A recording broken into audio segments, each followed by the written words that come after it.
हमारे चैनल में आपका स्वागत है। रोमांचक कंटेंट, ज्ञानवर्धक चर्चाओं और अंतहीन प्रेरणा से भरी एक शानदार यात्रा के लिए तैयार हो जाइए। मुंबई राजवंश भवन।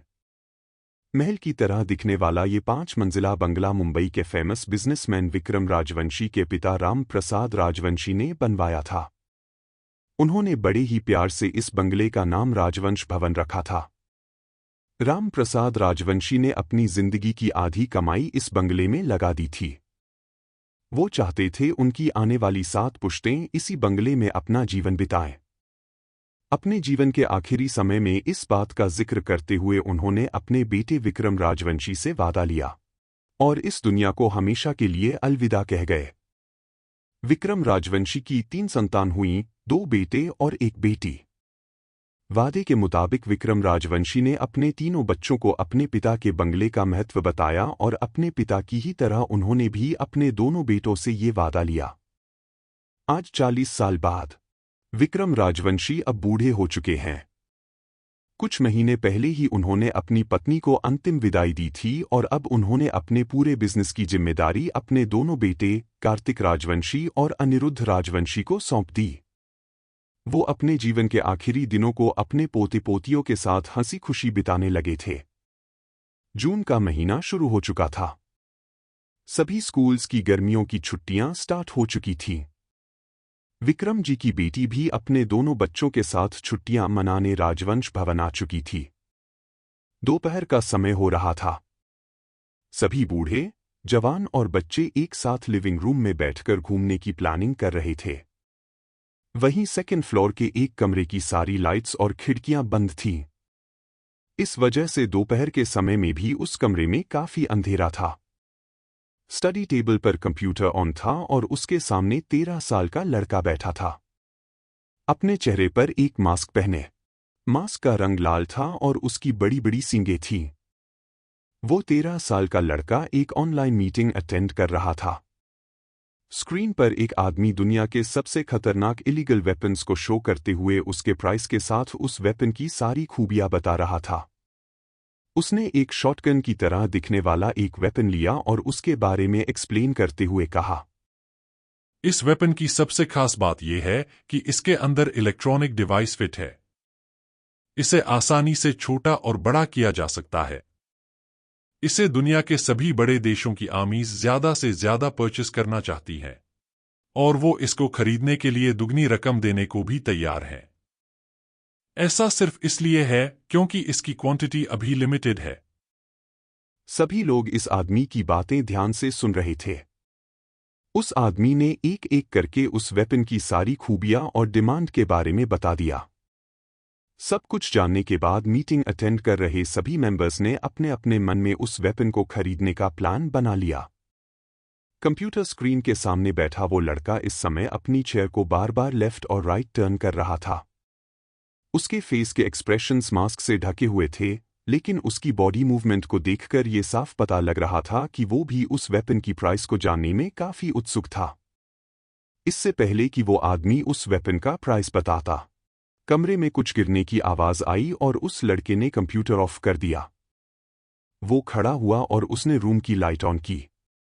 उसकी नजर सामने खड़े उसी के हम उम्र लड़के पर टिक गई और उसने जोर से अपने हाथों की मुट्ठियां बंद कर ली।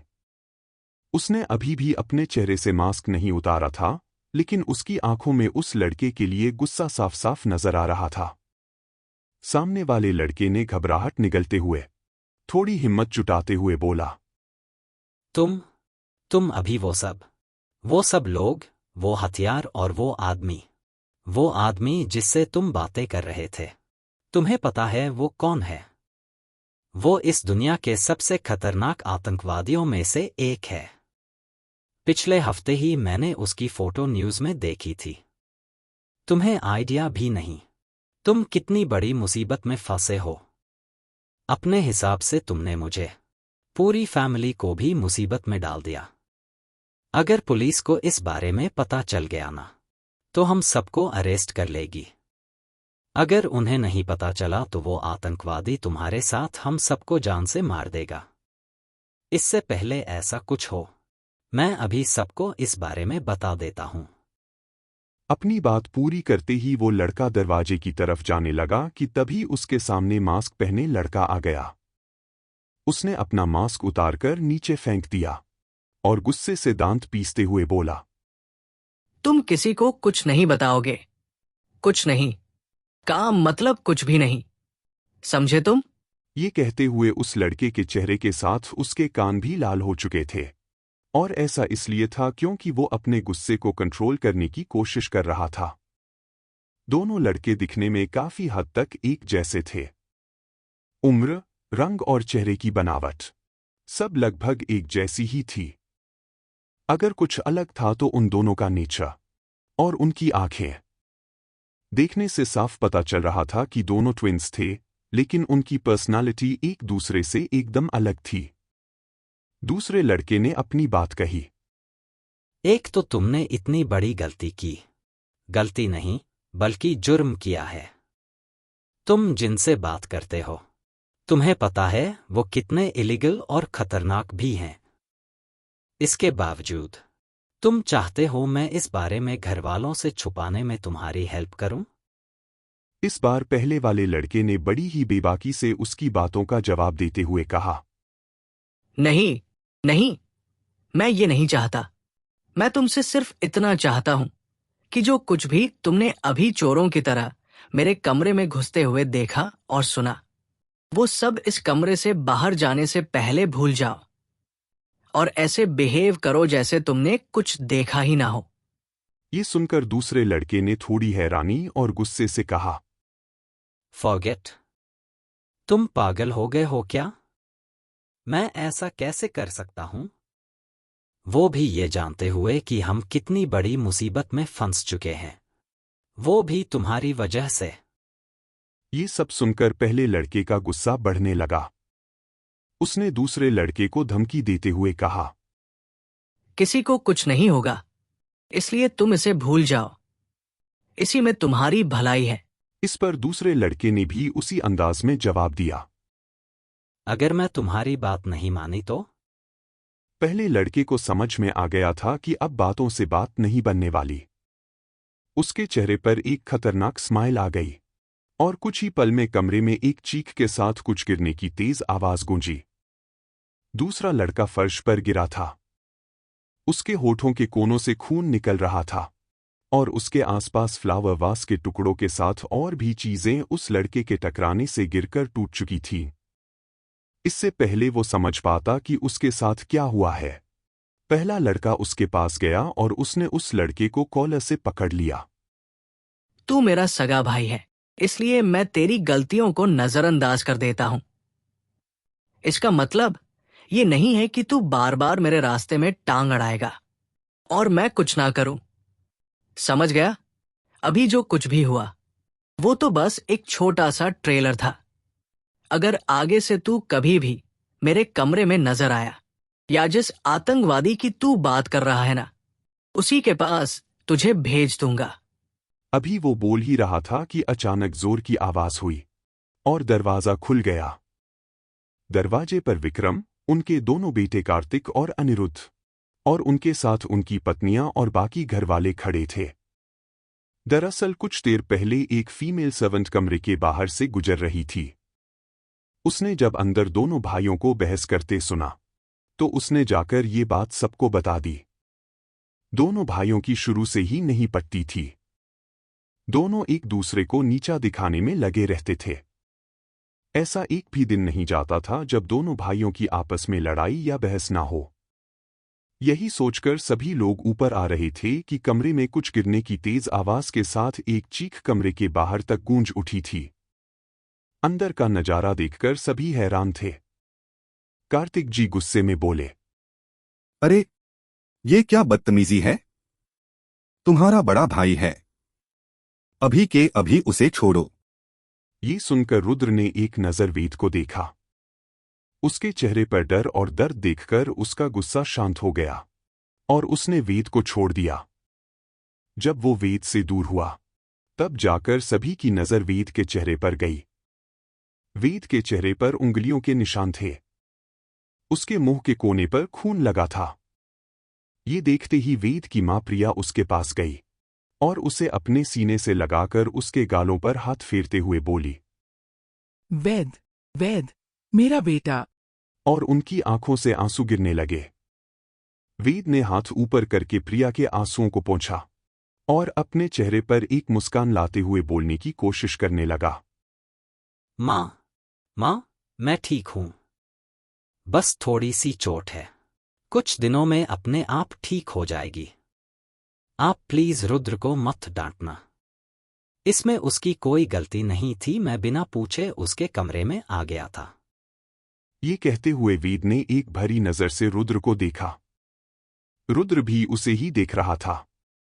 वो समझ चुका था कि वेद ने जानबूझकर उसका बचाव किया ताकि सबका ध्यान उसके ऊपर आ जाए और वो सबकी सिंपैथी गेन कर सके। लेकिन इन सब से रुद्र को फर्क नहीं पड़ा और वो वहां से जाने के लिए मुड़ा। तभी कमरे में एक तेज थप्पड़ की आवाज गूंजी। दूसरे ही पल रुद्र फर्श पर था। उसने अपने चेहरे के लेफ्ट साइड को अपने हाथों से सहलाया और सामने खड़े लंबे चौड़े कार्तिक जी को देखने लगा। ये उसके पिता थे जो बिना सोचे समझे फैसला किया करते थे, ऐसा रुद्र को लगता था। उन्होंने सख्त आवाज में कहा, आज से और अभी से इस घर का कोई भी सदस्य इस लड़के से बात नहीं करेगा। आज से पूरे 1 महीने तक ये लड़का सर्वेंट क्वार्टर में रहेगा। यही उसकी सजा है। विक्रम जी के सिवा राजवंश परिवार में ऐसा कोई भी सदस्य नहीं था जो कार्तिक जी की बातों को काट सके। कार्तिक जी ने रुद्र की सजा का फरमान जारी कर दिया था और उस कमरे से जा चुके थे। उसके साथ बाकी के मेंबर्स भी उस कमरे से जा चुके थे। अब बस रुद्र और प्रिया जी कमरे में मौजूद थे। प्रिया ने देखा रुद्र का गाल भी वेद की तरह लाल हो चुका था। वो उठी और रुद्र के पास जाने लगी। तभी रुद्र ने अपना हाथ दिखाकर उन्हें रोकते हुए बोला, क्या आपने अपने पति की बात नहीं सुनी या फिर बेटे की? ममता पति के आदेश पर भारी पड़ रही है। इस पर प्रिया जी थोड़ा गुस्सा करते हुए बोली, रुद्र, वो तुम्हारे डैड है।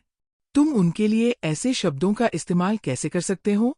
लेकिन रुद्र ने उनकी ओर देखे बिना कहा, मॉम प्लीज, अब आप मत शुरू हो जाना। अब एक काम करो, अपने इस बड़े बेटे को लेकर जल्दी से यहां से चले जाओ। कहते हुए उसने गुस्से से एक नजर वेद को देखा। वेद के चेहरे पर इस वक्त जंग जीतने वाली स्माइल थी। रुद्र ने उसे इग्नोर किया और वॉशरूम में चला गया। वहीं प्रिया अपने दोनों बेटों को देख रही थी।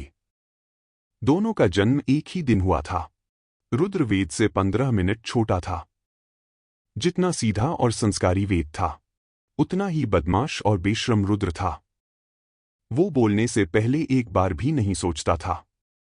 इस वजह से कार्तिक की नजरों में सिर्फ उनका बड़ा बेटा वेद ही राजवंश परिवार का वारिस बनने के लायक था, और ये बात उन्होंने डिनर के वक्त सबसे कही थी। उस वक्त रुद्र को बहुत गुस्सा आया था और तब से ही वेद के प्रति उसकी नफरत और ज्यादा बढ़ गई थी। कहीं ना कहीं इस बात का अंदाजा सभी को था, पर कोई भी इस बारे में बात नहीं करना चाहता था। पर सब ऐसा क्यों था? क्यों थी रुद्र और वेद के बीच में इतनी दूरी? आखिर क्या था इस परिवार का इतिहास? जानने के लिए सुनते रहिए ये कहानी, सिर्फ और सिर्फ मजेदार कहानियां पर। वीडियो देखने के लिए बहुत बहुत धन्यवाद। अगर आपको यह कहानी पसंद आई हो तो लाइक, शेयर और सब्सक्राइब करना बिल्कुल न भूलें। मिलते हैं अगले वीडियो में।